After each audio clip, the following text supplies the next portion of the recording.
Well, And I they mean, could be coming, but we'll see.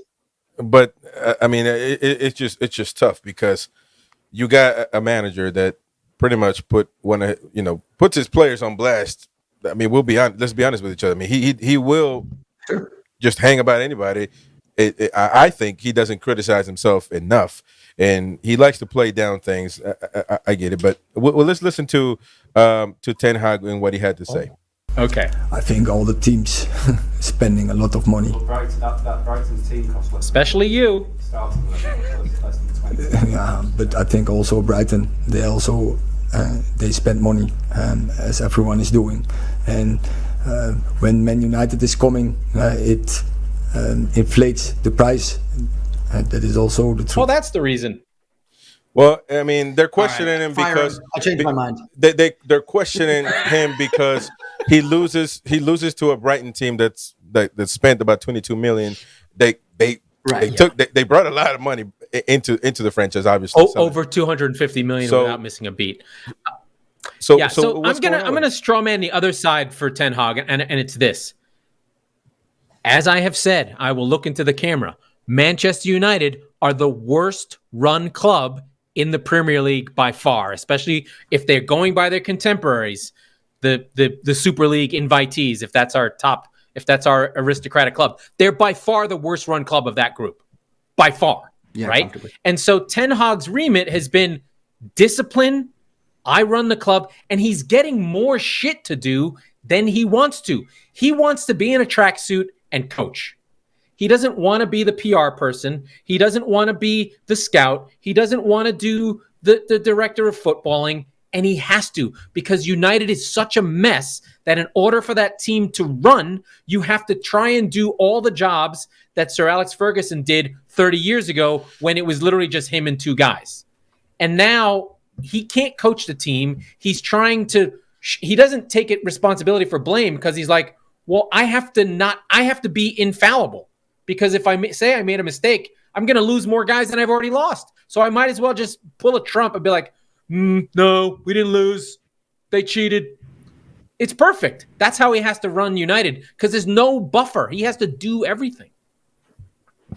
Well, I mean, I don't think he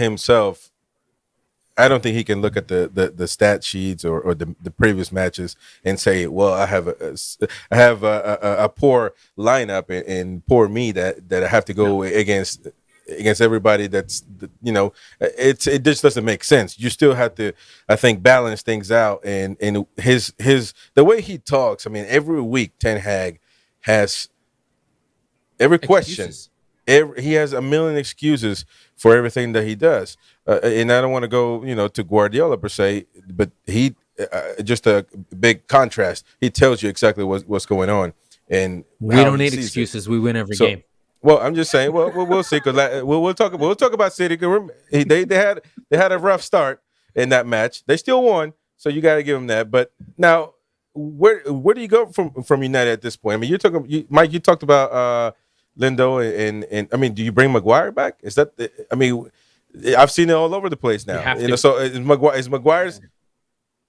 So now we're saying that he needs to come back to the roster, or I mean, to the lineup. No, I'm not signing up too much for that. But what I do think is you need to figure out A, your style of play, and B, cater to your opponent a little bit. I mean, and I don't know why I'm carrying so much water for Man United, but they're 5 results, right? Beat Wolves on opening day, lose to Spurs. You go down 2 goals in 4 minutes to Nottingham Forest. I can't explain that, but you did pull it back. And then you lose at Arsenal and home to Brighton. 3 of those 5 games, tough, and you won the other 2. So, yes, there are significant flaws, significant warning signs, but how far off the pace are they really? You're going to learn again on Wednesday with Bayern Munich. But after that, Burnley, Palace again, Galatasaray, Brentford, Sheffield United, until they play City just before Halloween. Laurent Nice says all the time, they should not lose any of these games. They will, but like I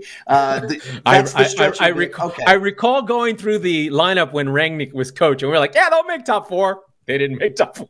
No. Well, they got a nice schedule. Stretch, right? I mean, yeah, you've just gotten out of the teeth of a little bit of it. Well, like I said, you will this week. Bayern Munich, and then, you've got about 6 weeks where 5 weeks where you're every game you'll be grossly favored. You will be Manchester United to the team you're facing. So we'll see. Yeah. As far as the Maguire question, I think you've got the EFL, the League Cup against Crystal Palace. Throw him in there. What's the worst that could happen? You get knocked out of the who gives a shit? Well, Okay, let me tell you this: the worst. That's the same question that Southgate had. I'm gonna put Maguire, and what's the worst that can happen?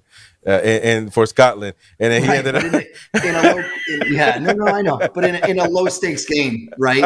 I think you leave Lindelof in. Geez, maybe not, but I mean, do you think? You know what? Does Burnley surprise them? Does Vincent Kompany beat United? That'd be fun. Well, Burnley. I mean, but Burnley came by a win right now, so I mean, yeah. I think the interesting thing is, yes, United are injury depleted. Like I said, there's no way that club. This is a club that goes in the same pantheon with Barcelona and Real Madrid and Liverpool and AC Milan and Inter and Juve. This is the aristocratic crown that Manchester United wears. The talent level, to your point, Chris, this is not a good team. They're not good. But I do think that they should be playing better than what they are. They actually need to play a Mourinho style right now because they're not good enough. Right. Like, they actually should have Simeone. They should have a defensive mindset and hit teams on the break. If they try and play against Bayern, they're going to get annihilated.